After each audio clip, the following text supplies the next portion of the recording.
All right, so let's continue. So we have this, right? You should have the success either be true or false depending whether you clicked it or not. Okay, now we're going to have an if statement that basically says if the success is true, send the email. If it's not, don't. All right, so here we go. Over here we have an if statement. We kind of already started this. So if the PHP response has success in it, we're going to do something. Okay, if it doesn't, we're going to do that. So this is going to be sending the email. And this is going to be not sending the email. So that's kind of how these if statements work. So you have if, and then you have some sort of condition. Okay, and the condition is the PHP response has success in there. We're going to write all the code that'll send the email. The else is saying, well, else. In other words, if this is not true, if it wasn't successful, then do something else here. Okay, and we'll do the else first because it's pretty simple. All I'm going to do is echo a message to the page.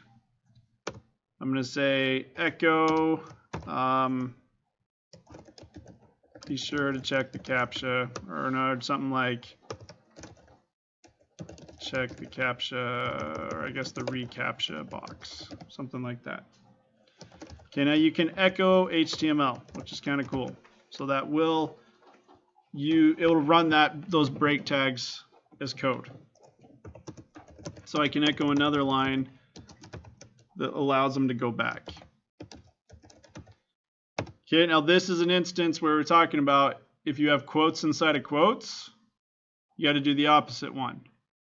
So I have double quotes. Well, href equals, well, that always has quotes. Whatever href is equal to is going to have quotes in it. So I got to use single quotes here.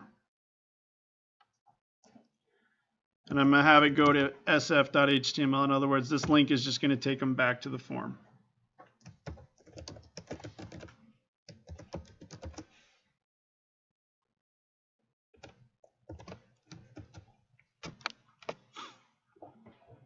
So if the response is success, in other words, they check the box, we'll write the code that sends the email. If it's not, then give them a little message that says, hey, you didn't check the box.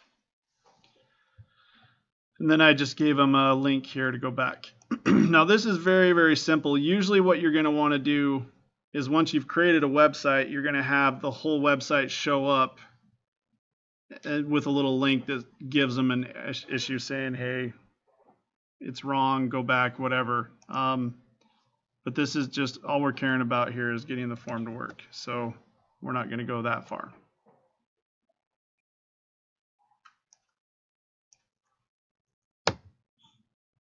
And by the way, comments in PHP // or /**.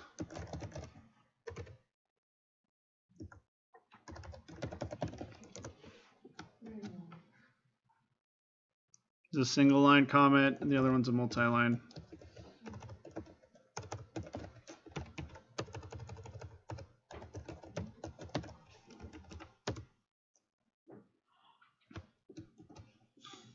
All right, so if it was successful, in other words, they checked the box, we need to start pulling all the information from the form. They're putting in their name, their email, which song they want the dolphin to sing, right? The size, which country of origin, right? And any requests. So that's all the information we got to pull from the form.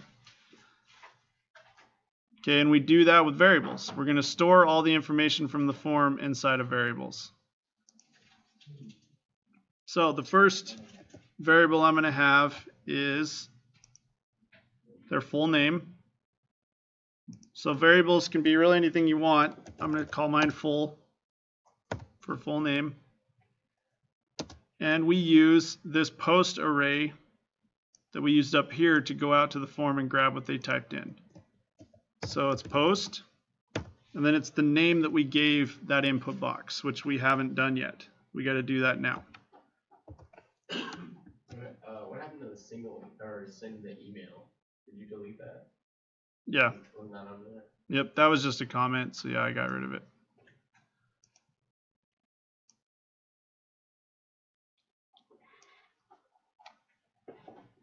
And it was just, all I did is type in there saying, hey, this is the code that's going to send the email. All right, so I got to hop back over to my HTML here. And there is the input box asking for the name. Well, I have no way of, right now I haven't labeled it so the PHP can go and mess with it. So I have to do that, and you do that with the name attribute. So I'm going to say name equals, and I'll just say FN for full name. Now that I've labeled this input box, PHP can go out there and find it and grab the value. Okay, and the way you do that is now the name that I just put in there, FN, I'm going to put right there.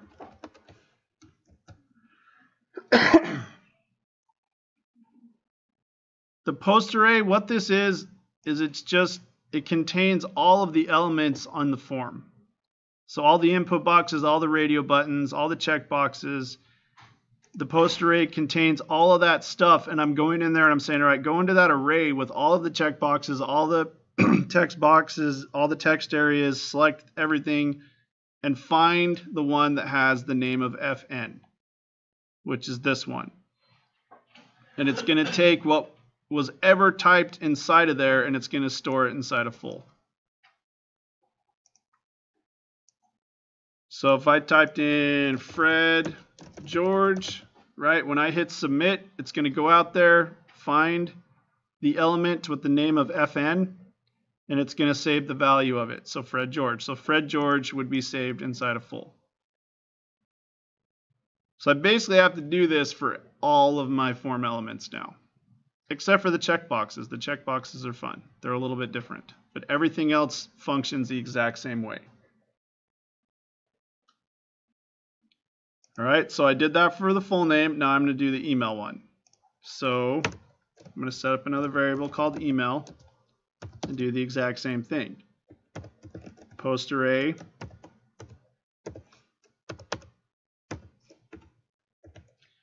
I haven't given the email a name yet, so I'm going to say name equals E.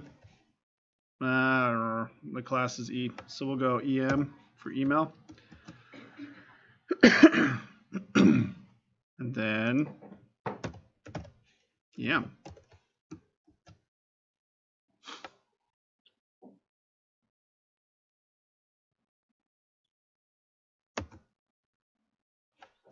Checkboxes are a little bit different because they may or may not be checked. So we got to do something a little different with the checkboxes, so I'm going to leave those for now. I'm going to skip the checkboxes and I'm going to go to the radio. The radio buttons are asking for the size, so I'll set another variable called size.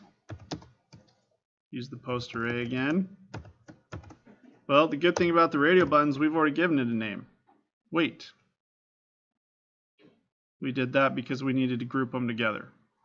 So, wait. So I can use the name that we already created.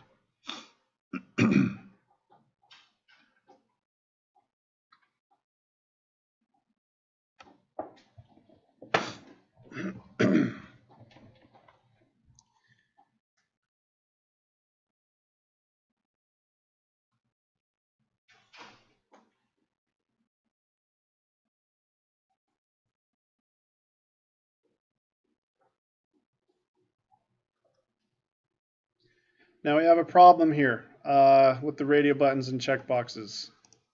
Like inherently, if I type in Fred George in here, it knows that the value is Fred George. If I type in, dkid@aii.edu, it knows that the value is dkid@aii.edu. But the problem is if I check this, all it knows is, okay, this checkbox has been checked. It doesn't know that I'm wanting the value to be 50 cents. It just knows, okay, you checked me. That's it. Or if I check this, it doesn't know that, okay, now the value should be Taylor Swift. It just knows that, hey, you checked me. That's it. So we have to come in here and give these values. Okay, so we're going to come into the radio buttons here. And we have to say value is equal to 300 pounds.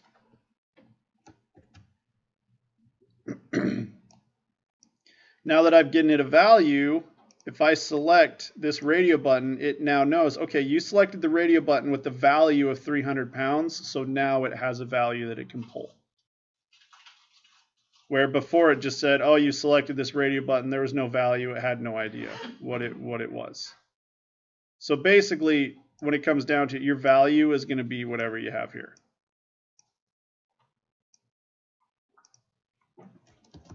So value equals 450 pounds, and same thing here. What you're fixing here is, remember, you're trying to email all this information out. So if I were to select 100 pounds and this radio button didn't have a value of 600 pounds, then when it sends the email out, nothing will show up. There's no value that it can use. It doesn't know that this text right here is the value of the radio button. It's not smart enough to know that. This means nothing to the code. This, though, goes, oh, okay, if you check this radio button, I know that I can pull the value of 600 pounds from that. Again, we might as well do the same thing here with the checkboxes. So the checkbox value equals 50 cents. Okay, and this checkbox, same thing, value equals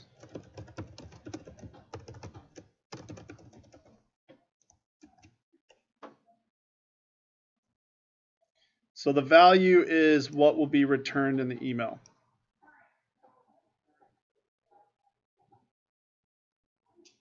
When it goes to the post array and finds FN, it pulls whatever was typed into that input box as the first name and stores inside a full. When it goes out there to the email, it takes whatever you typed in the email, stores it inside of there. Here, though, it goes out there and it finds whatever you defined as the value. So if I selected this radio button, it would return the value of 450 pounds and it would store it inside of size. If I didn't have the value attribute, it would store nothing. It'd be empty.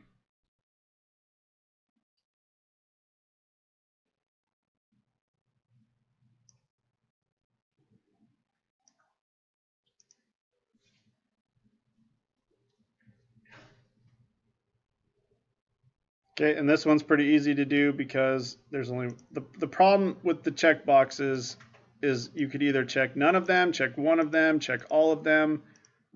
So that's what makes these a little more difficult. Again, with radio buttons, you're either selecting one or nothing. So, okay, so same thing here with the select. Come down here, we need to give this name as well.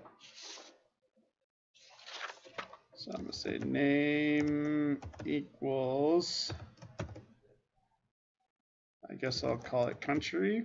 No, I'll call it origin. And we got to do the same thing over here. So we're just setting up variables that's collecting all the information that they put in the form. And I'll call it country.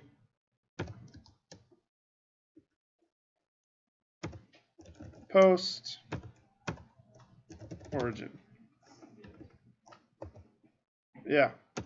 These full email plays, these are things that are just created. Like, yep. I can make this in Spanish. Yep. Definitely could. Yep.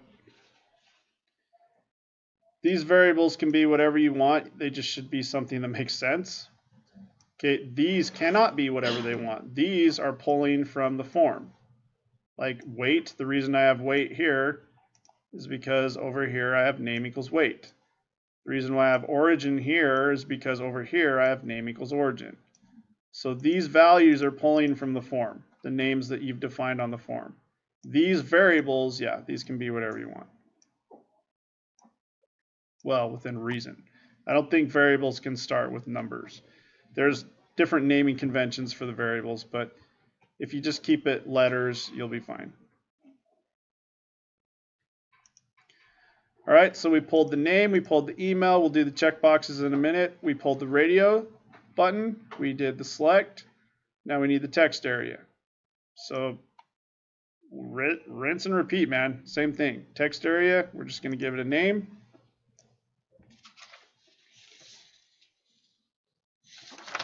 So name equals, we'll call it REQ for requests.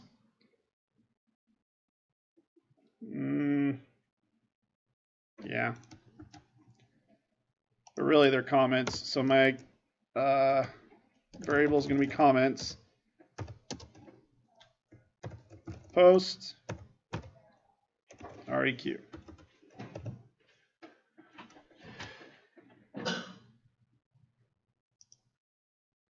And that's it, minus the checkbox.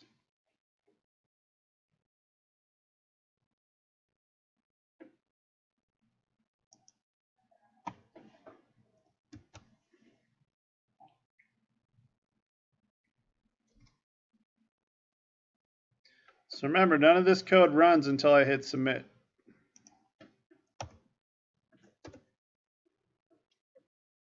Okay, when I hit submit, goes out to Google, verifies that if they're a robot or not, comes back, it responds.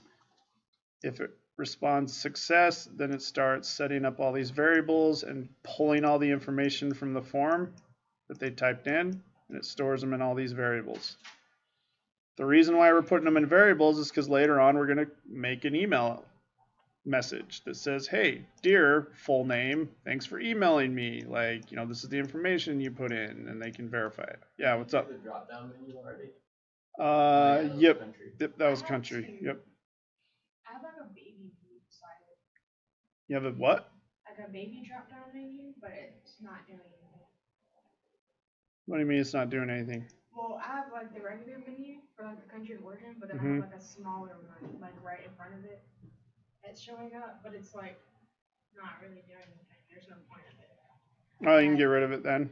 Well, I've been trying to figure out where. Or if you want to keep it, you just set up another variable and you can pull it, whatever they select. Oh, might as well. I have another slot. Okay, yeah. Cool. So if we were going to set the value for the drop down, would that go in the option tag?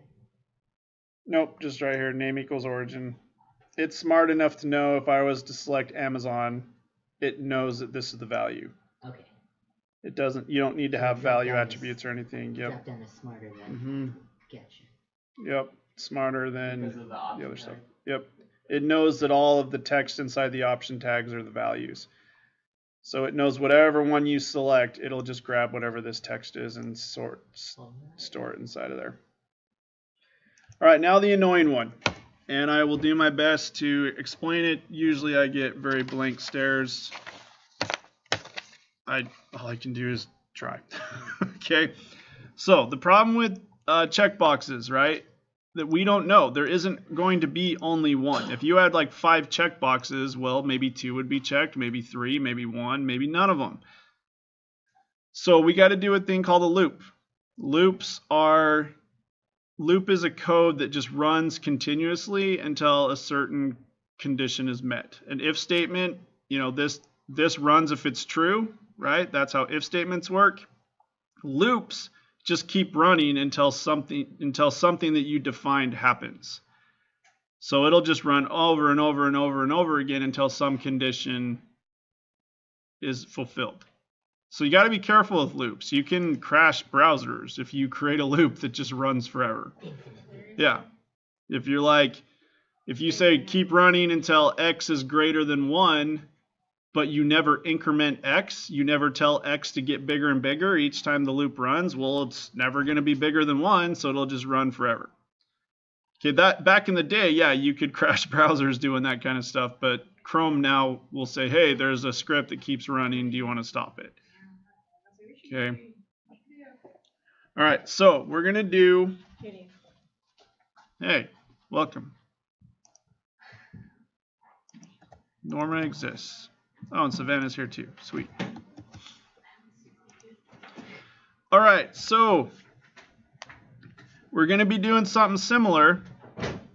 Okay, the checkboxes go inside the post array, but we have to loop through everything and see if it's been checked or not. Okay, so the way we do this is a for each loop. So a for each loop goes through each one of the checkboxes and checks to see if they've been checked or not. That's what the each means. Is it knows to go through everything inside this post array with the checkboxes, check every one of those checkboxes to see if it's been checked. If it's checked, we do something. If it hasn't been, then we just ignore it. Okay, so we have to tell it what array to go through, and it's the post. What do I have? Oh, did I? I don't think I did it. Nope, I didn't do it yet. So we got to create that array inside the checkbox. So I'm going to say name equals songs with these square brackets. Okay, the square brackets say this is an array. And I'll tell you what an array is in a minute here. But for now, let's just get them labeled. So name equals songs.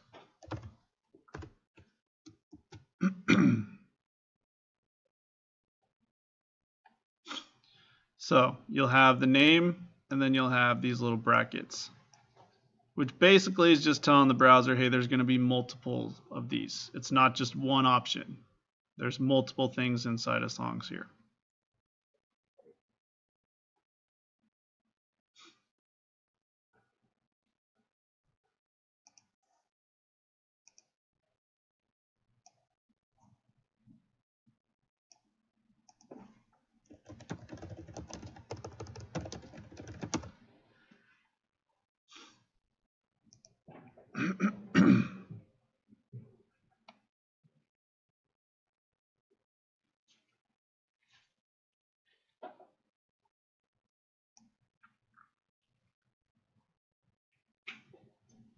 Okay, so to understand this, obviously we need to know what an array is. Okay. Good. It is out there on the web, yes, especially on the programming stuff. So arrays are just a really good way to take a huge body of information and be able to go through it and find what you're looking for. In this case, it's only 2 checkboxes. In your case, it'll be 3 or 4. I don't know how many I required. Okay, so this isn't really a huge body of information, but when you get an array that has a lot of information in it, a computer can go through that array very quickly and find what it's looking for. So it's a good way to organize information. So I'm going to go here to W3 Schools because their example of an array is really good. So this is how you create an array. Okay, this is JavaScript, but PHP is exactly the same here. So this has an array with 3 words in it. Saab, I don't know if I'm saying that right. It's a car. I don't give a crap about cars. Volvo and BMWs.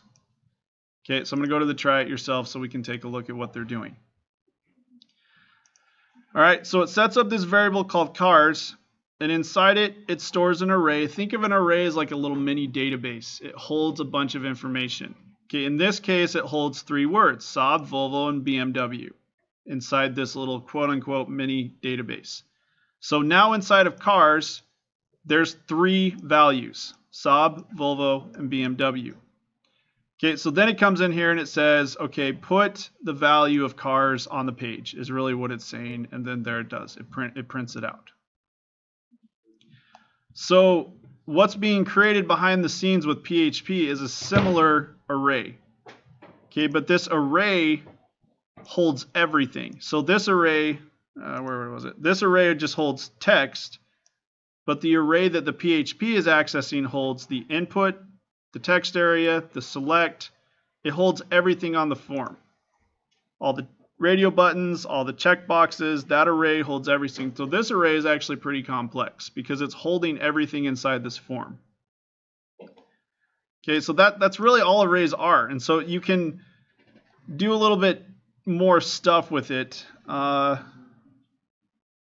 see if this one... Yeah, there's just a different way of creating them. But in an array, there's a thing called this is going a little too far, but it's okay. It's good to know. In arrays, there's called an index position, where in an array, you can say this has a position, this has a position, that has a position. Well, the position of this is 0. So if I were to say like cars 0, that would return SOP because it starts counting at 0. Thank you, programmers. They had to make it all confusing, right? So cars 1 would be Volvo, and cars 2 would be BMW. Okay, so we're not going to go that far into arrays, but that's how you can start accessing individual parts of an array. If I wanted to access SOB, I can do cars 0. It'll give me that. Cars 1, Volvo, cars 2, BMW, because it starts counting at 0. It's really all we're going to do with an array. So now we have this array post. Well, we called it songs. So we've created this an array called songs, which holds the 2 checkboxes. Okay, so that's what we want it to loop through. So songs. So this loop will run however many times there are checkboxes. So if I had 6 checkboxes, this loop would run 6 times. If I had 20 checkboxes, this would run 20 times because it's going to go through and check every checkbox to see if it was checked or not. I shouldn't say check. It's going to go take a look at each checkbox and see if it's been checked or not. So it just has to say songs, it doesn't have to have the brackets? Nope. Okay. Yep, just songs. The brackets over here, yes, it does need to have that because it's creating this array here. It's taking this first checkbox, sticking it inside of songs, taking the second checkbox and sticking it inside of songs. And we're having to do this like because there's more than one value. Yeah, because we don't know if it's going to be checked or not. With the radio button, there's only one answer. Whatever you select, that's it. But with checkboxes, we don't know. So we have to do this loop to see which checkboxes have been checked or not. Yeah. So do your checkboxes need to have values? They do. Yes. Just like we did with the radio buttons. Checkboxes and radio buttons do not have values by default. So yeah, you have to define them. So your value is going to be exactly what you have in here for your label. I mean, you could say like Weird Al here, and then when they check Taylor Swift, it'll show up as Weird Al in your email, and that won't make any sense. They'll be like, where the crap did Weird Al come from? Okay, so, you know, but this value is what's going to show up in the email when we call it later. Okay.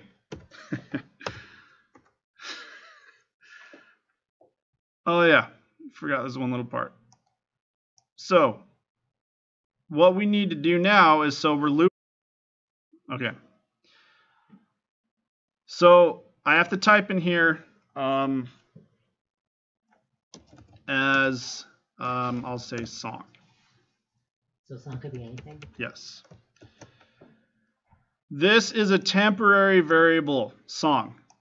So it's not in the HTML anywhere? Nope. Okay. This is made up. I just created it off the top of my head. I'm a creative dude, right? So song. So song is this temporary variable that's only going to exist in the loop. So when the loop runs, I'm going to store whatever the value is of the first checkbox inside of song. When it runs the second time, I'm going to store the value of the second checkbox inside of song. So this now gives me a variable that I can access and do stuff with and take the values and actually do something with them of the checkbox. Okay, so the first time this runs, song is going to be equal to 50 cents because that's the first checkbox. Second time this loop runs, song is going to be equal to Taylor Swift. And if I had more checkboxes, it'd be equal to whatever those values were. Okay, and so now you're going to see what we're going to do with this variable. Okay, so inside these curly brackets is what the loop does each time it runs.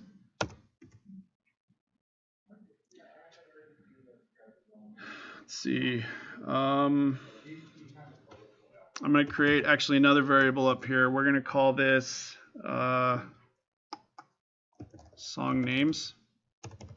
Or I guess song name. No. We'll call it artist.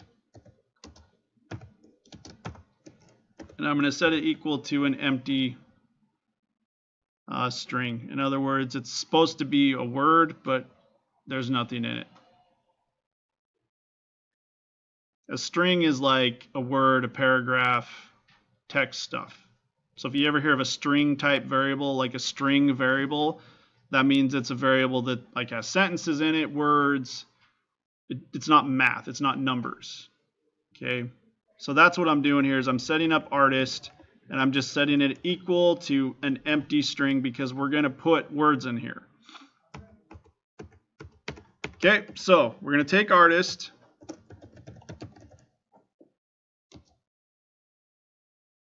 So that they use typed is the same as the variable you just set up with a string? Or can it be different? Yeah, this right here is going to be exactly the same as this. Gotcha. Yep. Because what we're doing now is we're going to populate this variable with words. Okay. And the words are going to be the values of the checkboxes. Gotcha. Okay, period equals. We'll talk about that in a minute. Is the space important there? Yeah, Okay. it is. Okay, and we're going to say song, period. You can have a comma here. I just usually do this vertical line at shift. Okay, if you've done anything in JavaScript, period equals is the same as plus equals. Okay, and let me show you what it does. So if I were to say a is equal to 2, okay, and then I say a plus equals 1. What is a going to be? What do you guys think?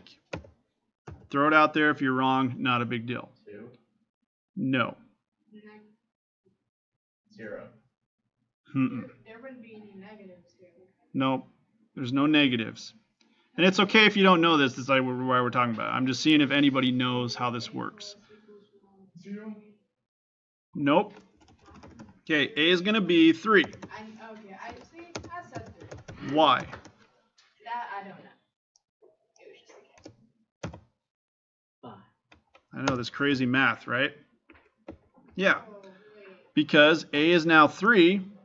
Well, so a is now 3, so I'm going to add 2 to it. A, dude. Or sorry, not he. Hi, dude.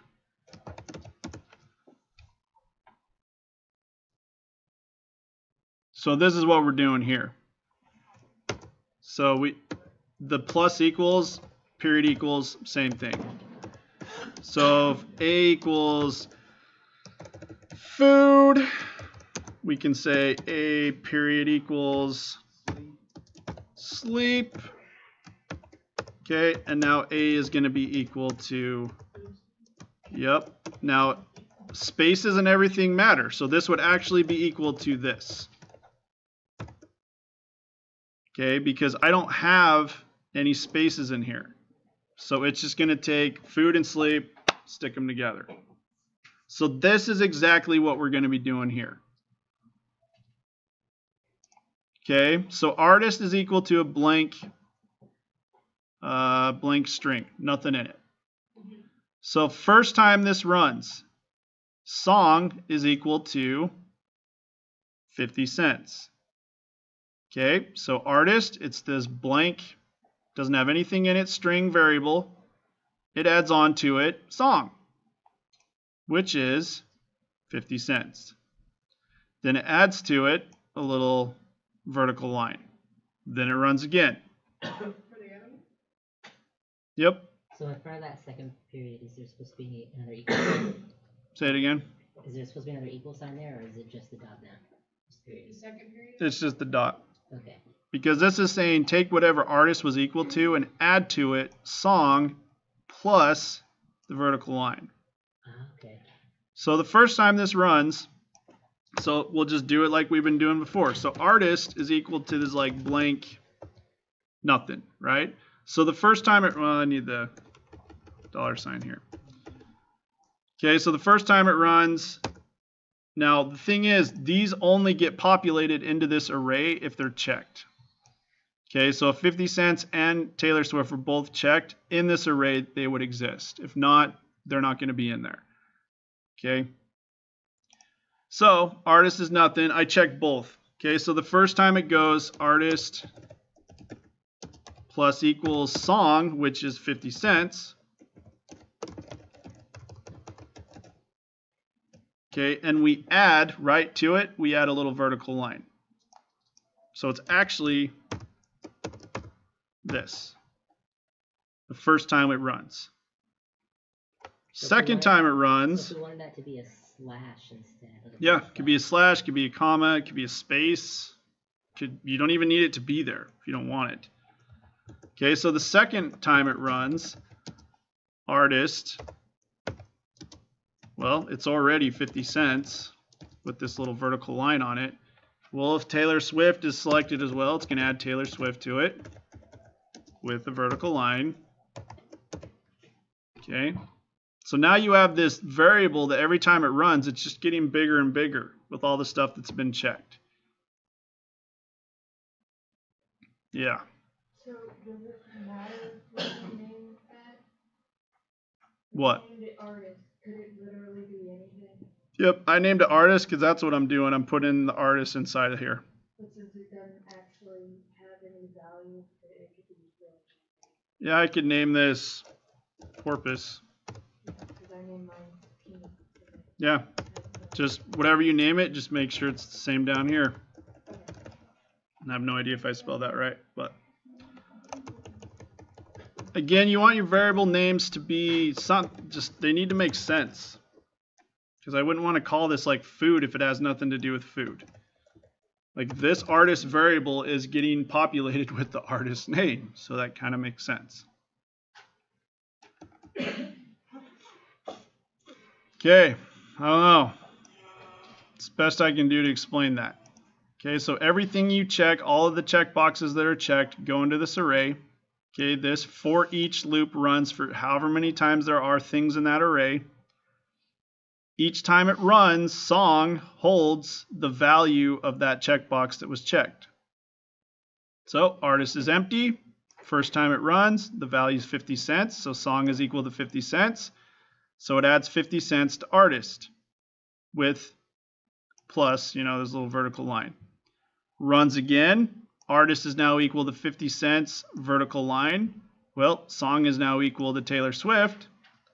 So we have 50 cents, vertical line, and it adds to that Taylor Swift plus a vertical line.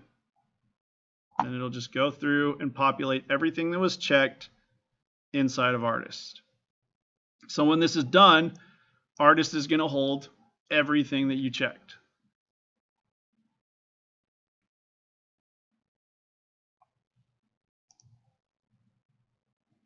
If you're like, what the crap? Watch the video. Okay? Or come to me after class or whatever. But really, it's one of those things where once you see the email and you can see what is printed out, it helps connect a lot of the dots. All right, so that I would say is probably by far the hardest part of this. And it's funny because it's only a couple lines, but I just threw a bunch of crap at you. I threw a loop, I threw arrays, I threw concatenation. I mean, this little thing has a bunch of programming concepts in it. I remember all these terms. Just doing it.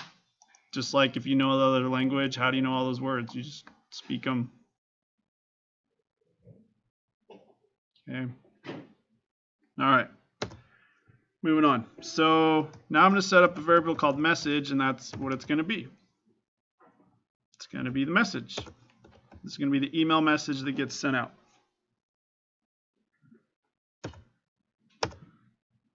So I'm going to just type this out on its own line just so it kind of makes sense to me. So I'm going to just email them everything they filled out on the form.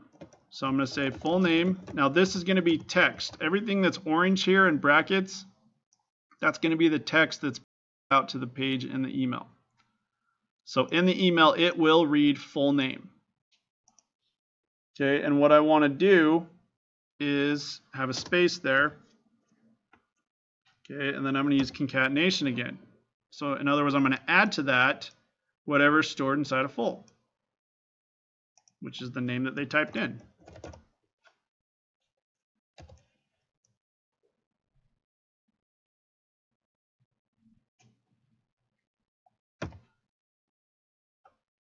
So now we're starting to kind of feed back to them what they typed in. So we're going to have full name printed out in the email, a space, and then whatever's stored inside of full, which is what they typed in for that full name. Okay, now these are called, I think, I want to say escape characters, but this is basically like, this is kind of PHP's and JavaScript's equivalent to a break tag. So this, the R stands for return, the N stands for new line. I do both because some email clients only support the R and some only support the N. So this basically is just like going down to a new line. That's all it's doing. Okay, and then I'm going to keep concatenating onto that. Concatenation is just taking what variables equal and just kind of add them on, just piling them onto each other. And I'm just going to do this for all of them, right? So email, space, concatenate whatever the email was. And then go down to the next line.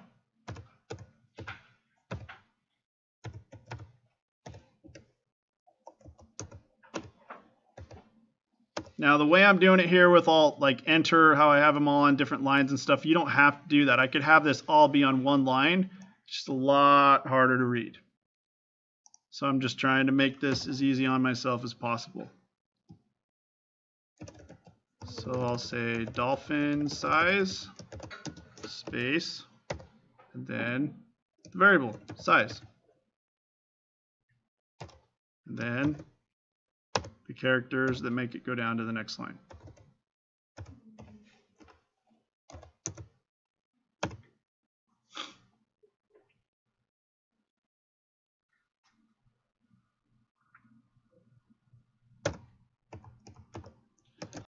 Country of origin.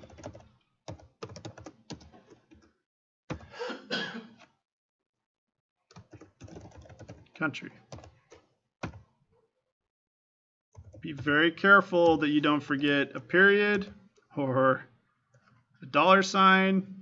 That can screw this up. The good thing here though is brackets has the color coding, so that'll help you a lot to know if you messed it up or not. All your variables should be black, all the periods should be black, and all the text that's going to be printed out to the email is going to be orange.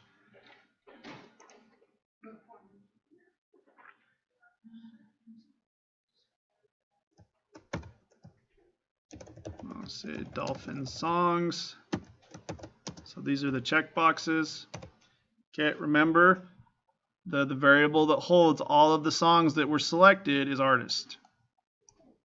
For you, it's whatever you created.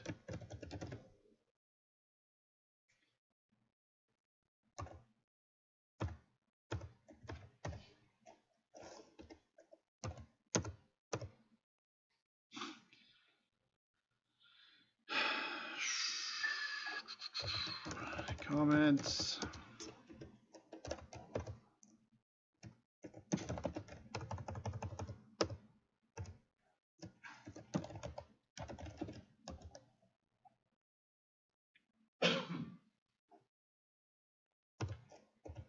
And I don't need /r/n at the end of comments because that's the last thing that I'm pulling in there.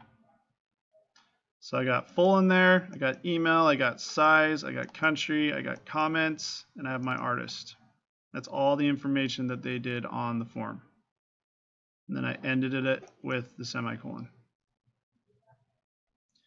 And PHP is very strict about that. If you don't end each line with a semicolon, it will freak out.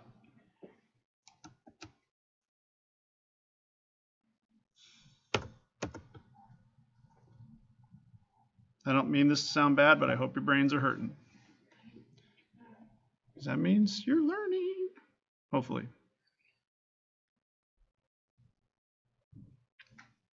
We got, let's see, 1, 2, 3, 4, 5, about 7 lines left.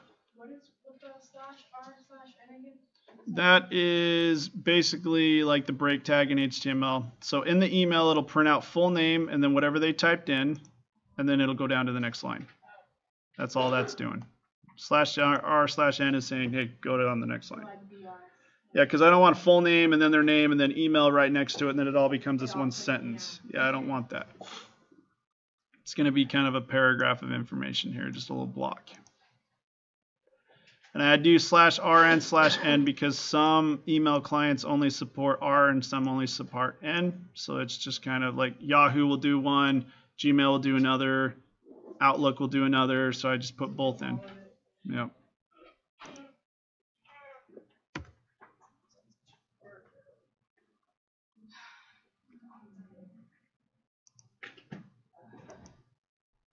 Okay. Now I got to set up a thing called headers. So again, that's the variable I picked here because that's what these are. Headers kind of define who the email's from. If they hit reply, what email gets populated into the email field when they hit reply. And it also, you can define who you're going to CC into this email. All right. So from, I'm going to say Dave at those1kids.com. So this is where you put any email that you want. This is the email you're putting in, that when they receive the email and they hit reply to that email, this is going to be the address that gets put inside of the address box. So you could have this be sent from whoever, and then when they hit reply, it goes to somebody completely different. Like maybe you're in a company and you're sending out all the emails, but when they hit reply, it needs to go to your colleague or something. Does comments not need the extra period after? Nope, because you're not adding anything to that. You're not adding anything after the comment.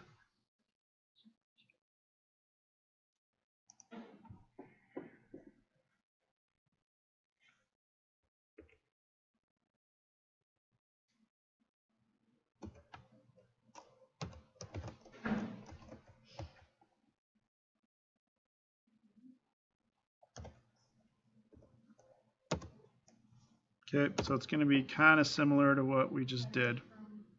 So do we put our website right? This is going to be, when they hit reply, this is going to be the email that shows up. So you choose. The slashes are going the opposite way on this one? Nope. That means I typed it wrong, is what that means. There we go. Wait. So from is our website or our email? It is the email you want to populate when they hit reply. So when you get an email from someone and you hit reply, usually their email shows up there, you type it out, hit send, right? This is going to be the email that shows up when they hit reply. No, I'm lying. Sorry. This is going to be the email that it says it's from. So before you go into that email, it'll say from whatever. I don't know why I was doing the reply thing. Should we put our website? Not your website, but if you have an email out of your website, yeah. Well, I guess you could, yeah. You could say from greatwhitedesigns.net or something, yeah. If they try to reply to it. That's what we're going to define next. Yeah, sorry I messed with you guys there. So we'll just do it really quick, so I'm not screwing that up anymore. So the reply to, that is what defines who they reply to. So when they hit that reply button, this will be the email that shows up. Yeah, from can be whatever. It could be some cool dude.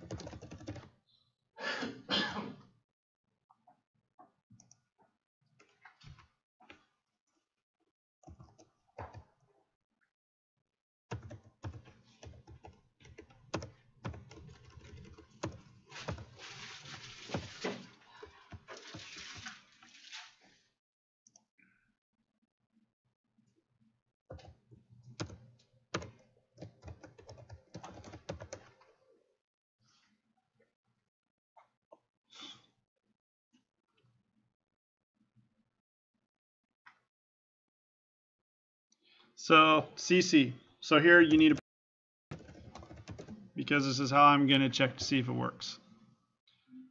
dkid@aii.edu. So when I go and fill out your form and I hit submit, I need to be CC'd on that to make sure that it works. That's going to be how I'm going to grade it.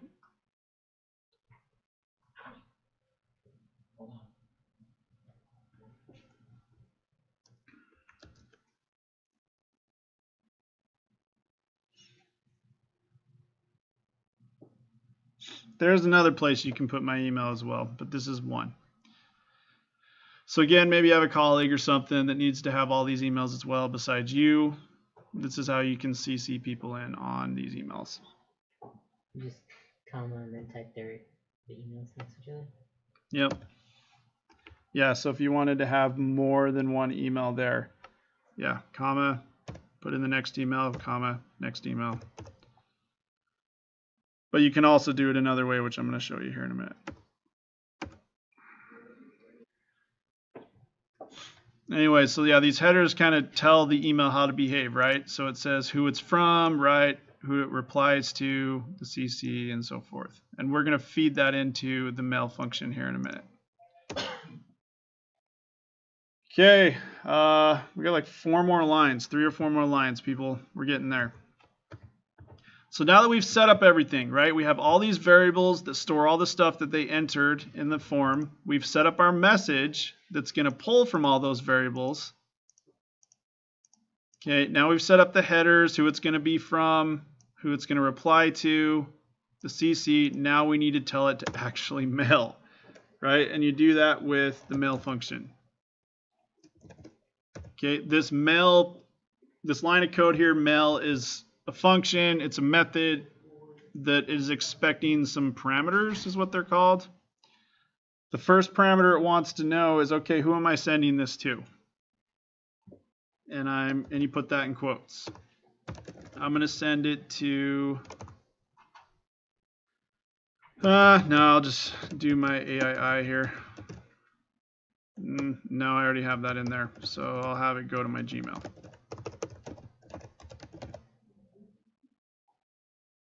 Okay. So will it mess it up if that is the same as the reply to? It shouldn't. No, the reply to, no. Okay. The reply to is just when they hit reply, that defines what email is going to show up. What if it's the same as in the CC? It'll either, you'll get 2 messages or they'll override each other. I'm not sure which one. Okay, so it's better not to do it. Yeah. What's up? So we could put our email and put You're definitely going to want to put your email in here somewhere because you need to see if it works. okay. But right now where you put it after we put in the yeah, put in yours. Yep, the email you want it to go to. Now there's this other really kind of cool thing you can do. You can, if you Google this, let's see, it's email the text. Something like that. Let's see what we can get.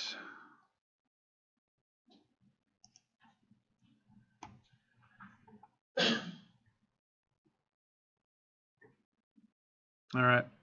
So there's websites out here that will give you a list. Sorry, I know you need the code here, but I'm just going to show you this real quick. That will give you a list like this that says you can, if you send an email to a certain email, it will then send a text. So all of these different companies have this. So it'll be your phone number. Like if you had AT&T, repent, they suck. But if you got the email here, so your phone number here at txt.att.net, if you were to email that email, it would send a text to your phone. Okay. Just like a notification saying, hey, you got an email, or like it'll... The message of the email. Okay, yep. Cool. So this, the reason I'm showing you this is you can set it up to where when someone fills out a form on a website, it texts you as well, which is kind of cool. Now, you may not care about that, but you may have a client, you know, they're working outdoors all day doing their thing, and they're like, no, I would never know if they put in a form because I wouldn't have a notification. Well, you can set it up to where, you know, they're out there doing their thing, someone fills out the form, and then they get a text with all that information as well.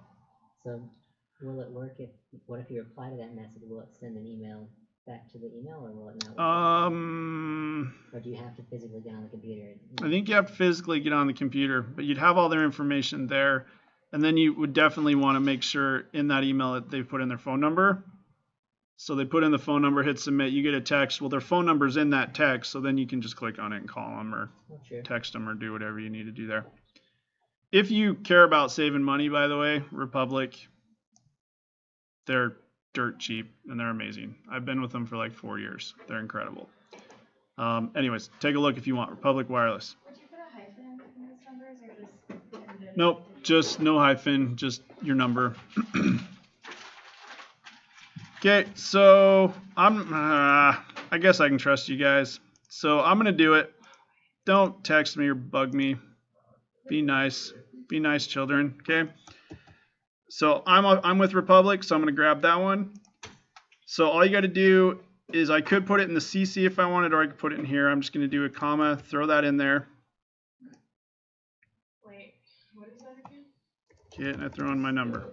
Email to the text message. So it's going to mail to Daffy at Gmail. Then it's going to send me a text. Okay, and that's the first parameter. The first thing it wants to know is, okay, who am I sending this email to? And it will also do whatever you define in the CC. So if we put that phone number in there, when we test it, it's gonna text your phone. Austin, with great power comes great responsibility, and I've just given you great power. Be responsible. You're recording this too. I know, right? I'm stupid, but whatever.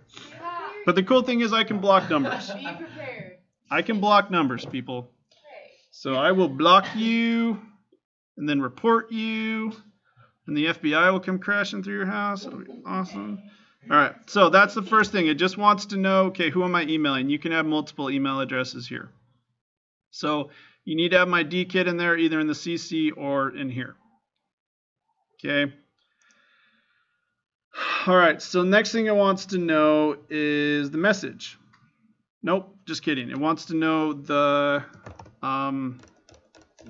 subject. Okay, so I could say, I'm just going to say form submission. And what I mean by the subject is like right here, searching for a student. I need a little help. College fair. You know, when you're creating a new email, right, you add a subject here. That's going to be what shows up on the subject line, is what you put in here. Okay, and as you can see, each parameter is separated by a comma. Trying to just do single quotes on everything. Next thing it needs to know is the message. Well, luckily for us, we store that in a variable. Okay, so it needs to know the body of the email. Well, we stored that inside a message up here. Last thing it needs to know are the headers, and we stored that inside of the headers. So do those two need the quotes or no? Nope, because these are variables. Okay. You never put variables in quotes. Strings go in quotes. Variables do not. Okay. Because this is actually the variable that has that stored in it. If I were to put it in quotes, it would treat it as just a word. It'd go, oh, okay, the word $message. It wouldn't treat it as a variable. Okay. Okay, then we got message, and then we pass in all the header stuff, which is the from, reply to, and CC. Last thing, I'm just going to echo a little message.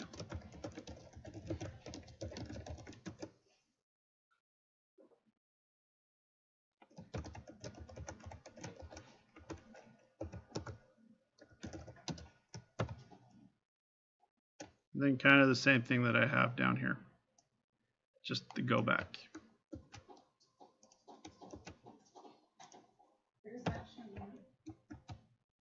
Huh? The echo is going to show up on the page. The echo writes to the page. So whatever I put inside of quotes here will be written out to the page. So it'll go through all this crap, set up all the variables, loop through the checkboxes, set up the message variable, set the headers variable, mail it out, and then if all of that worked, it'll echo and say, hey, happy days. If the CAPTCHA comes back with success false, none of this will happen, and only this will happen. That's why the if statement's good. So the if statement checks to see if the CAPTCHA was checked. If it does, it goes through all this and sends the message. If it's not checked, it skips all of this, doesn't do any of that, and just echoes and says, hey, yeah, the CAPTCHA wasn't checked. Question. Yeah. So the mail, under headers, the mail, right? That you put your email in there, right? So it knows to actually send it to that email. When Yep. you put the CC one in there as well, like The CC is part of headers. So when I feed in the variable of headers, it tells it, okay, this is who it's from, this is the reply to, and this is who I'm CCing as well. What I'm saying is, so my reply to is the same as my mail, or is the same as the... Same that you're sending it to? Yeah. That's fine. So do I have to even do it? Or... The CC? No, like the mail at all. Yes, this is what sends the email. If you don't do this, nothing will get sent out. So would I even have to do fill any of it out because it matches? So all I would have to do is put headers in there? Nope. Because I'm already doing the reply to and from and all that? No, because it'll yell at you because there has to be something in here. There has to be something in this first parameter. That's just how it's set up. Even though you got a CC in there, it doesn't matter. You still got to have something in here. Or well, maybe. I don't know. I've never tried it, but I'm guessing it would error out and say, wait a minute. Because mail is set up to accept a certain amount of parameters, and if you don't give it all, usually it freaks out and errors out. And is it going to say subject in front of form submission, or do we need to like... No, it'll just say form submission.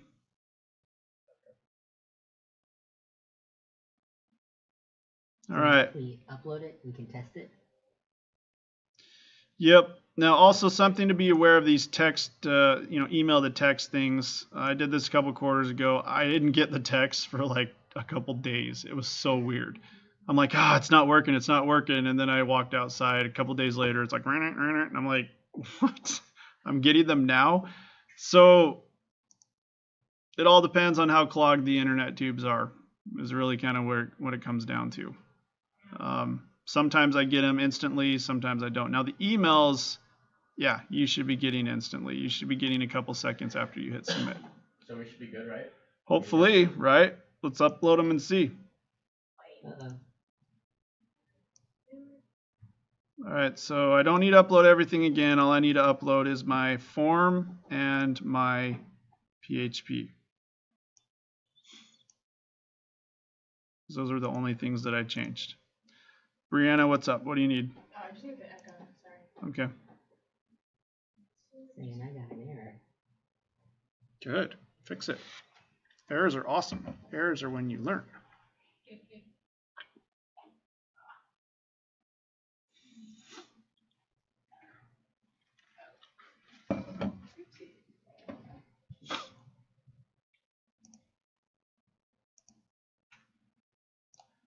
So to get the list of those emails, I just Googled, what was it? Email to text, something like that. There's a bunch of websites that have these lists.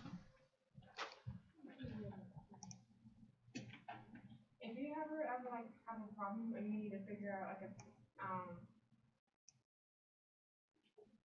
I guess which code you need to use for what specific thing you need to do you use W3 Schools or do you just...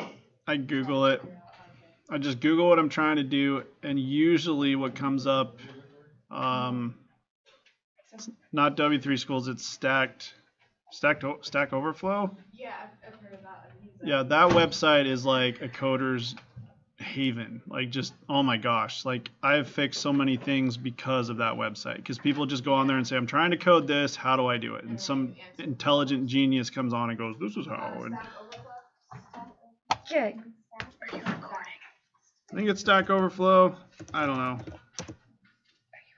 Yeah. If I can't figure something out, I try to search up. Yep. So I mean, but the thing is, you don't ever really need to go to Stack Overflow. You just Google your problem, and Stack Overflow is usually what comes up because it's such an awesome website. So, okay, hold on. Before I help, I got to test. Once it's working, then I'm going to stop recording because I know the code's good. So let me try it real quick. Dave Kid, D Kid. Ooh, that is ugly. An ugly font. So I'm going to check 50 cents and Taylor Swift. I'm going to choose 450. I'm going to go Amazon, request, help. I don't know why. Check that. Or now I'm either going to get an error or it's going to work. Okay, be happy it's sent. Now also I'll want to come in here. Yeah, I'm glad that happened actually. I'd want to come in here and get rid of this echo because I don't want that to show up. People are going to look at that and go, what? what the crap is that? So what I can do and what I should do, I just comment it out.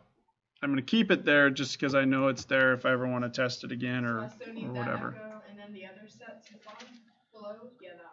Yeah, these echoes, yes, you'll want, because that's where it says be happy it's sent, go back. Those are the echoes here. So now I got to go check my Gmail, my phone. I got my phone somewhere. I don't know if I got it. And then also it should go to something. Okay, cool. So I got the text. Happy days. Now the /r and the /n in the text didn't do anything. It actually printed out. So, but that's okay. Does it matter if you use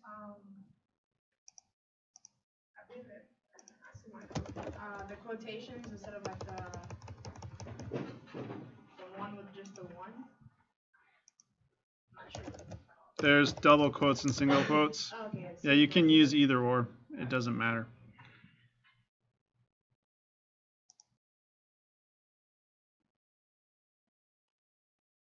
Okay, I don't know if I'm seeing it.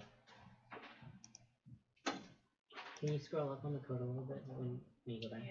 I will in a minute. Let's check. Spam.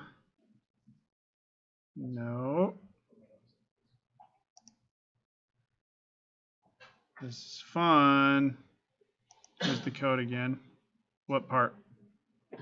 Right around like line 20. That's where it's saying my error is. Same here. It says unexpected curly bracket. Oh, okay, I see what the problem is there.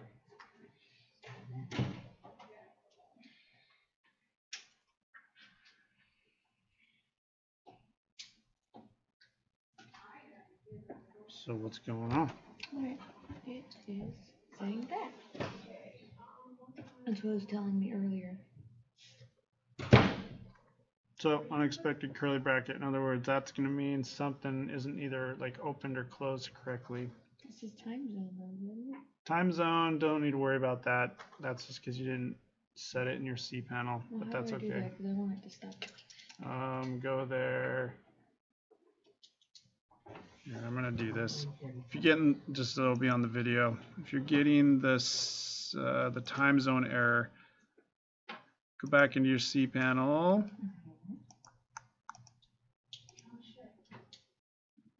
Do the PHP version again.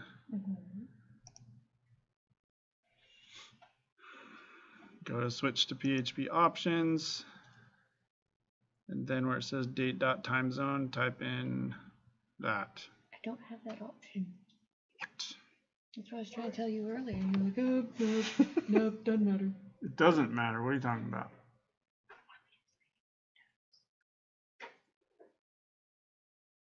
Well, that doesn't make any sense. Why would you not have that? I did 5.6. You said it's current. Then go back to the extensions. Scroll down, do use defaults. I didn't do anything. Yes. Hit save.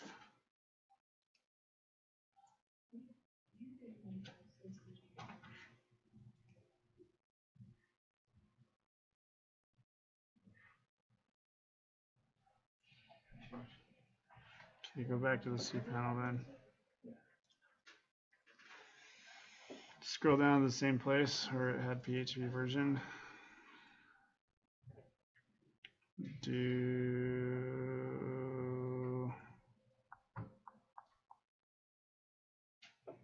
not.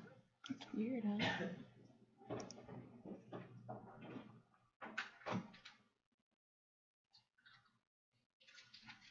What are we changing for the PHP, or what are we checking for the boxes? Just the time zone. Is that what I wanted?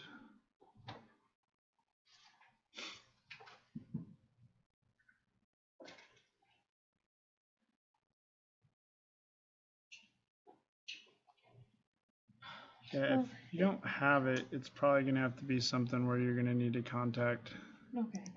inner server and be like, I'm trying to change the time zone, but I don't have it in my PHP settings. Okay. Um, Well, if it's not that important, I want to figure out what line 20, what they're talking about. So I don't want to hold up everybody.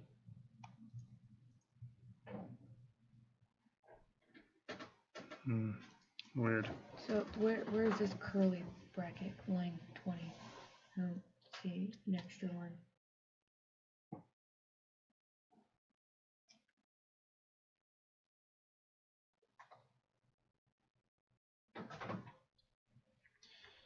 Too old. I can't see that.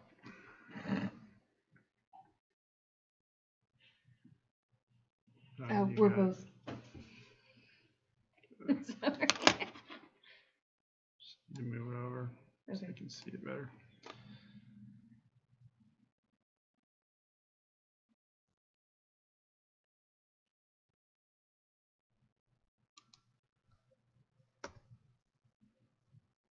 Just makes it easier to read.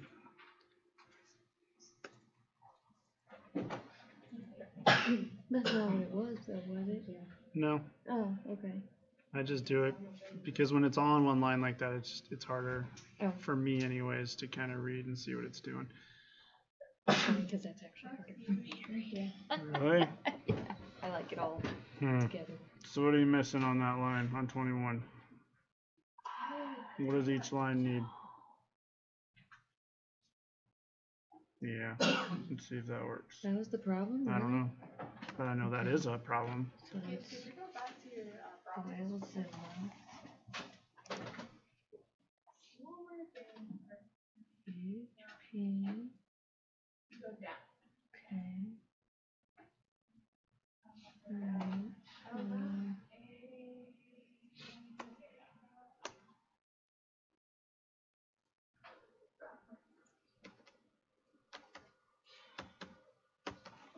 By the way, this is going to email to you, just saying.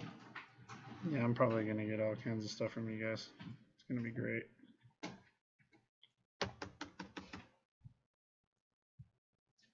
Okay, so that's weird. The text worked, but I'm not getting anything else.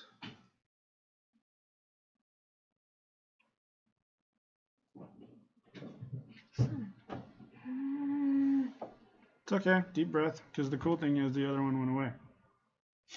Because what was happening is it found that issue and it just died and it didn't run anymore. So the So fact now that it's giving you a different error means that one was fixed, Okay, so which is good. what's 42?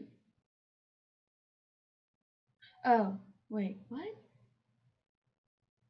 You gotta have spaces in between the O and the quotes. Because echo quote doesn't exist in PHP.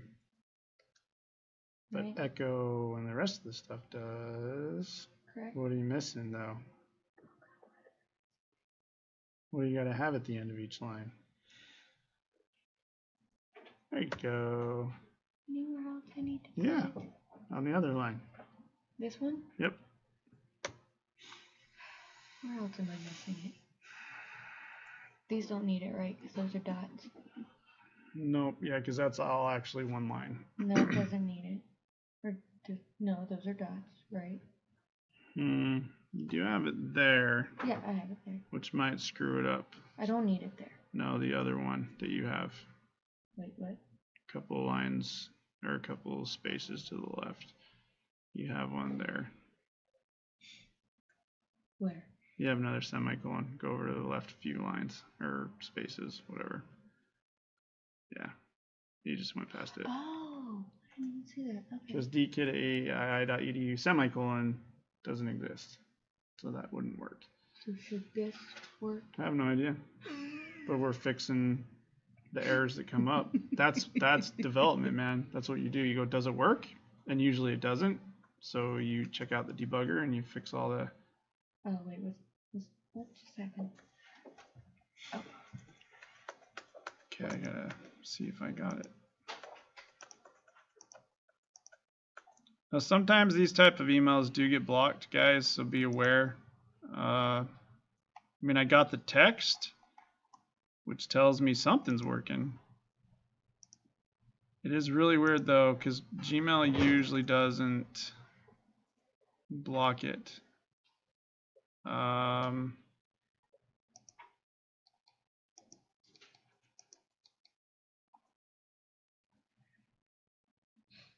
didn't get any errors, right?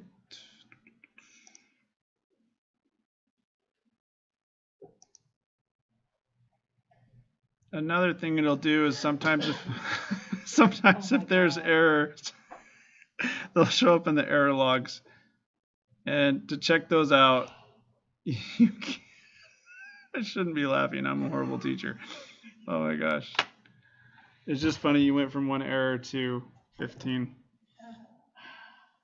But that's okay. That means you're slowly fixing it. Did the 1 error fix? Yes. But now I have 4 more. Oh. The time, I forgot to show you guys this. So the time zone issue, you can set that in a variable, and I need to remember how. This is ridiculous.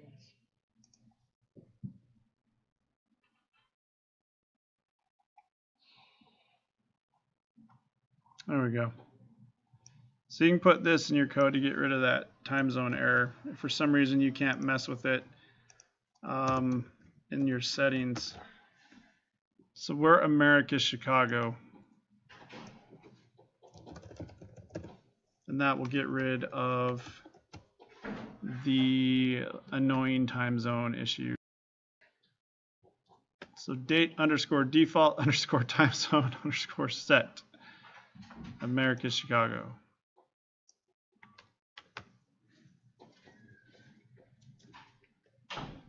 That's if for some reason you can't set it in your PHP settings. That'll do it with the code.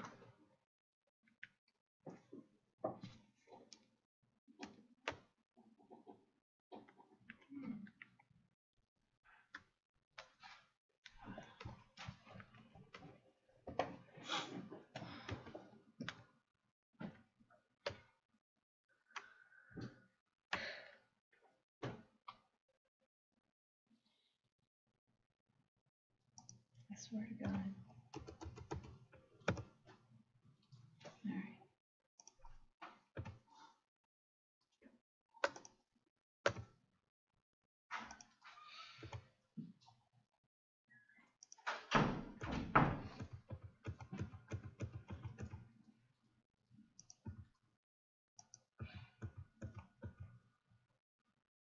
All the boxes have a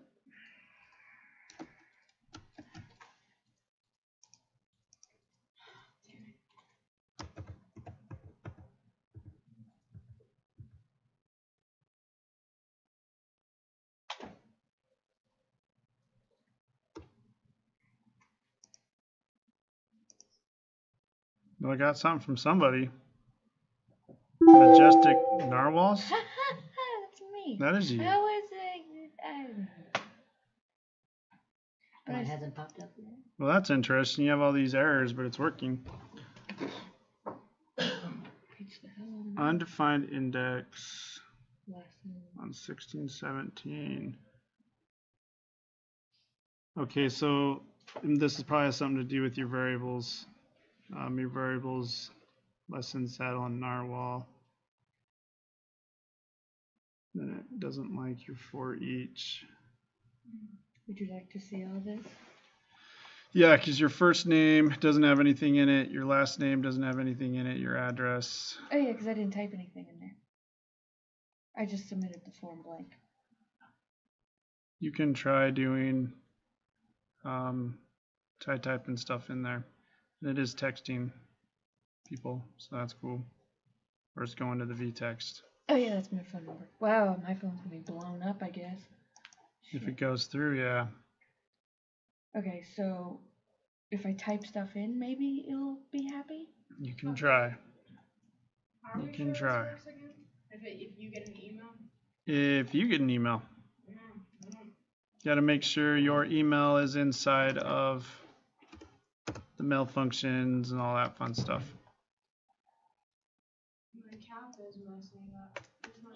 I'm just gonna get rid of this. I gotta test this.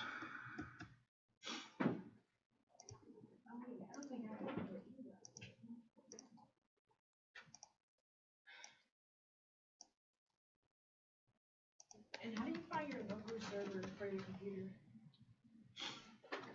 What do you mean? How do you find it? I guess I could view it. I try to view it on the CSS side by accident, and it says project settings for getting started, live preview base URL, and I would need my local server. So if you're gonna test the HTML, you got to be on the HTML and hit the little electric bolt thing. What'd you do? It's good. I just had to type stuff in the thing. That's why I was mad. You can't just leave it blank or else it gets mad at you. So I did it. Yay! So bruh, this is email is lessons, yes. Dude, looks like the R and the N aren't working. Yeah. Huh. Thought I did it. What's up? Got an error. Fix it, man. Oh, You can do it. oh, I tried. It didn't work. Need help. Help me, please. Hold on, man. I gotta see if it's even working because it is not behaving right now.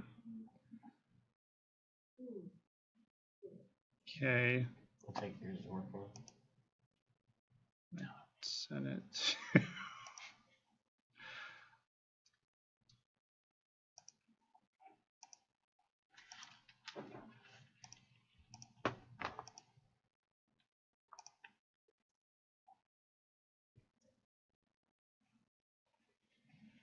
Why am I not getting? Okay. You get the narrow one, right? Yeah, I was getting hers. Yep.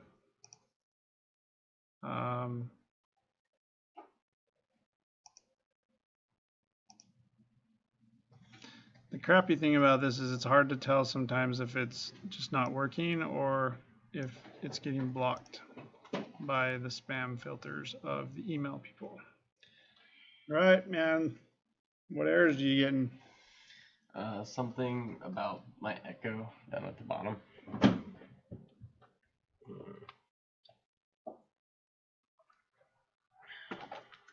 It's there. What do you need at the end of every line? You already see it? The thing, right? Yeah. Every line needs to have a semicolon. Okay, so like here too? Yep. Lame. Wonder.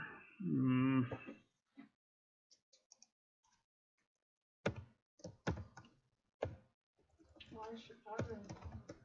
Because it's central. Can't type in Texas. It doesn't care. Chicago, for some reason, is the official city of Central Time in the PHP world.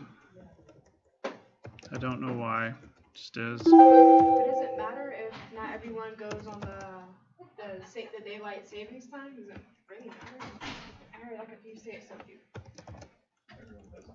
Yeah. So That's just how PHP is set up, though. Like, if you're defining Central, it has to be Chicago. It has nothing to do with daylight savings or any of that.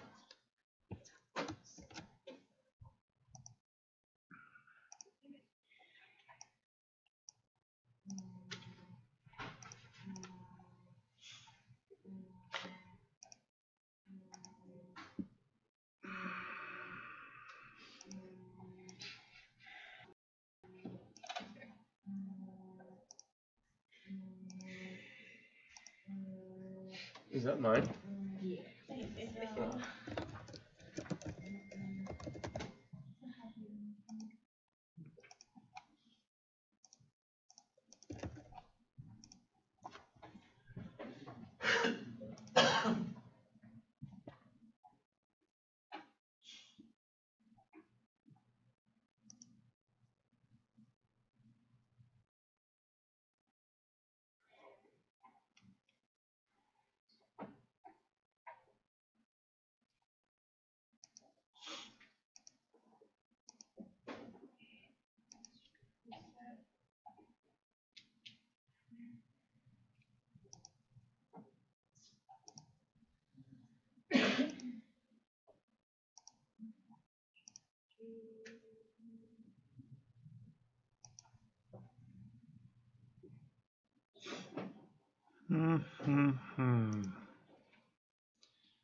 Well, So what was the thing that we put those double slashes in front of to get Okay. rid of? Slash cargo. See, because whenever I put the double slashes in front of the echo like that, it just got rid of that whole response page. what line are you talking about? I'm sure. Just tell me the number. 8. Whenever I did that, it just.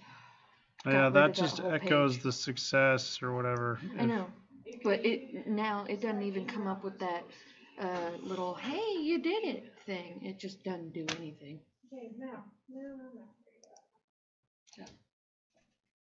But it did echo. I remember it echoing and saying it was sent though. I know. I just recently did that after I sent all those emails, and Mhm. then it. You got rid of it? Yeah, I put those 2 little slashes and there's the forward slashes, and it just. This is it, man. This is all the code. Where's the mail at? It's at the There. bottom. Like everything's pressed. It's always one bottom. Yeah. See, I want to like post this code for you guys on Brightspace, but the thing is, I'm not even sure if mine's working. I mean, I know it texted me, but I'm not getting the emails, and that's making me Yeah, I haven't gotten mine. kind of. I tested my form and got the email immediately, but I didn't see it up there on yours a second ago. Yeah, I mean, it could be that just this freaking filter, man. It might just be blocking it. Usually, like if I don't get your email, but it is working and you can prove it to me, you'll get the points. And I may just kind of have to go around individually and just kind of see whose is working. Mine's working. Okay. Seriously? No. Okay. Well, mine is kind of. I mean, it still has those R and N's, and I don't know. Where'd you get your captive from? I might have to rework the thing because it's not working. The what? The captcha. Yeah. CAPTCHA? You get it from Google. Was it just like a random code you got? Just you got to go in there and create the account and put it in and stuff. That's what we did at the beginning. I don't know if you were here. To create an account for this? Yeah, you have to get the CAPTCHA. Yeah, you have to get in there. Use your Gmail account. Mm-hmm. So even though those RNs are showing up, will I still Yeah. like working essentially? It was working, yeah. Okay. So I'm good, Yeah. I guess. Kinda. Yeah. As well as we could with code kind of being a little sketch. Wow, which type did you choose? For V2? Version 2, yeah. And then we enter our domain info? All right, error log. Sucks. My desktop. There we go. So if you get an error log, you can download it. I didn't want to do that. You can download it from your host onto your computer, and then you can open it up. So if you get this little error log here, I'm going to check out mine because something's being weird. So I'm going to take it down to my desktop, and then once it's on your desktop, you can open it in brackets. So right click, open with brackets. Okay, but that was forever ago. It won't let me use my domain for the captcha. You got to put the domain in there. Well, I did. It says it starts with an invalid scheme, but that's where So right there, you got to put in your domains, the ones that you're using. copy and paste. No HTTP, no www, just domains. Yeah, if you copy and paste, that isn't going to work because you'll have the HTTP and all that stuff in front of it. Okay. I guess there's no path and no. Saying undefined index for really cool. These. It may have worked. That means that you didn't type anything in, did you? Yeah, I got the names. No, but like when you were filling out the form, did you type anything in there? Oh no, I didn't like fill out the form at all. Yeah, I think that's what it's yelling at you about. Oh, so I gotta like actually. Yeah, fill it out and then see if it works. Oh. Oh, it auto-populates. That's weird. Is it supposed to do that? Yeah, Google recognizes it as a form, so it'll auto-populate what you have. On Brightspace. Yep. All right, so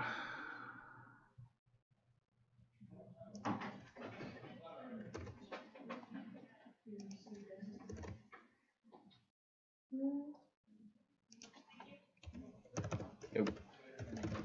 Still saying that they're undefined index.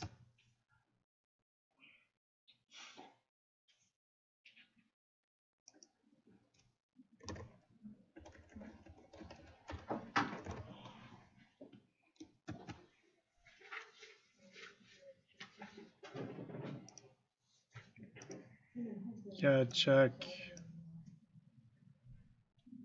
those then. You gotta match up your post variables with the rest of them. Like here, we're setting all that up. Just make sure that your variables are good. Make sure your posts reference the right things, the names on the HTML. Be my guess. I don't know.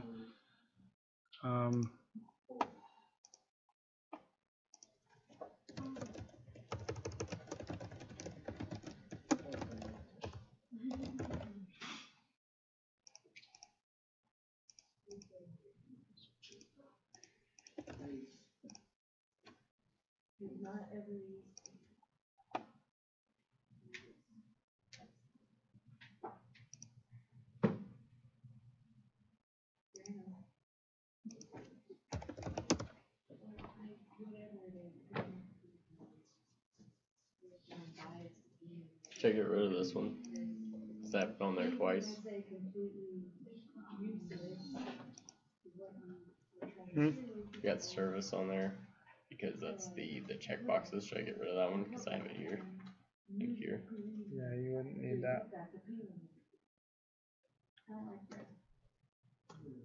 Yeah, you set all that up in the loop and everything. Oh my gosh, leave me alone, Yahoo.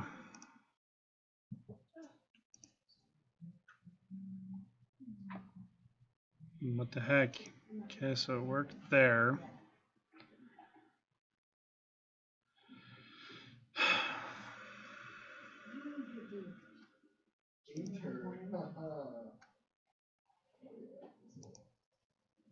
Okay, so let's get rid of that.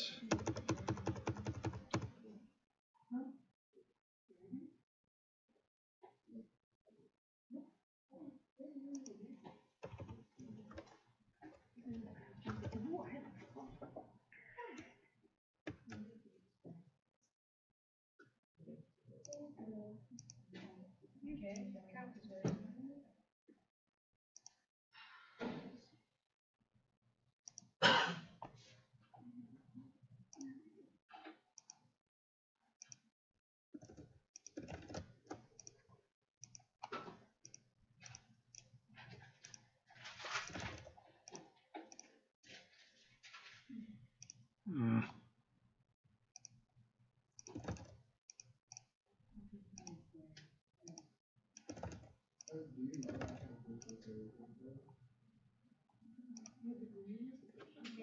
the captcha is working now, but I'm not sure if it went through.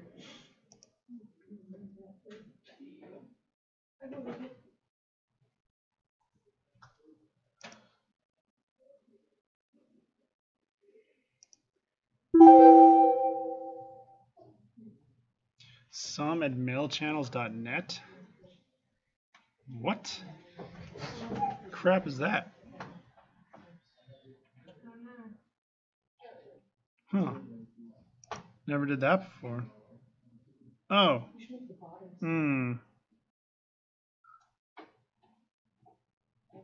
I guess it didn't like some cool dude. So I could say, I guess I put in my email there. Maybe it doesn't like that.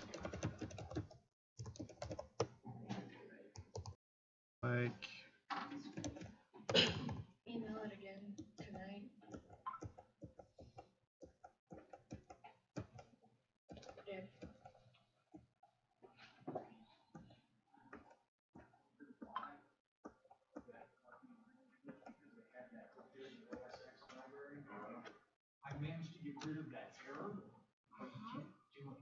Yeah. So if you see that library error come up on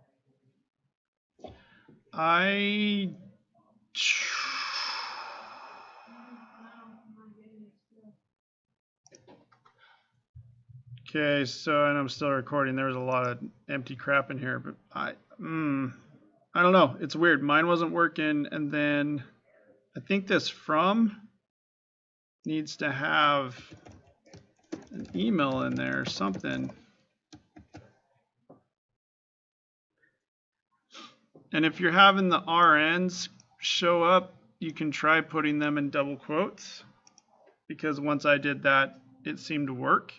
Okay, you said changing our name to our email. So lesson learned, I'm just going to stick with double quotes from now on. I think single quotes made it so the RN didn't work. It's really weird. Put them in double quotes and now they're showing up fine. That might have been what was blocking it. So those are the main things I changed really. Double quotes on the RNs, which I had in my notes. I should have just followed that. I just thought, oh, it didn't matter. But yeah, there are times where it matters, and this is one of them. Which is funny because you said that earlier to answer my question. Yeah. Well, when I know everything in the world, I'll let you know that it's never going to happen. So. What days are your tutorings on? Mondays and Tuesdays. And we go. So I fixed that and then tried to send you that email again. Yeah. Okay, I can do that. It's really stupid simple.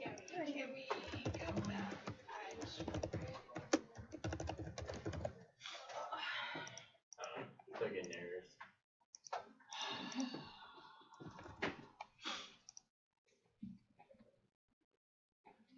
Once I make sure my code's working perfectly, I will post it on Brightspace. I'll post it it's going to be a picture version, so you can't copy and paste, but I'll post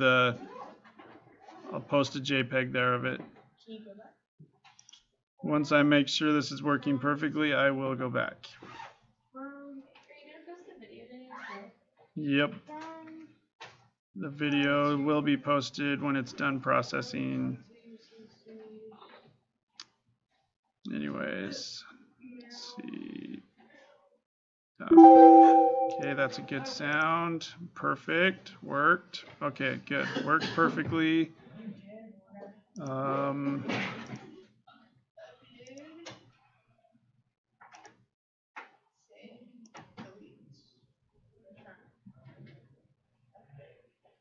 Gmail still just doesn't think it's very important to accept this.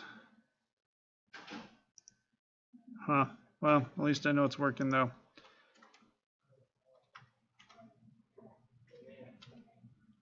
Gmail could just be blocking it. I don't know. Anyways, this is the code. I'll post it on Brightspace, and then you'll have the video too. That you can just pause it or whatever. But it's gonna be small on the video, so I'll make it bigger. You see, you can pause it. Come down here, pause it.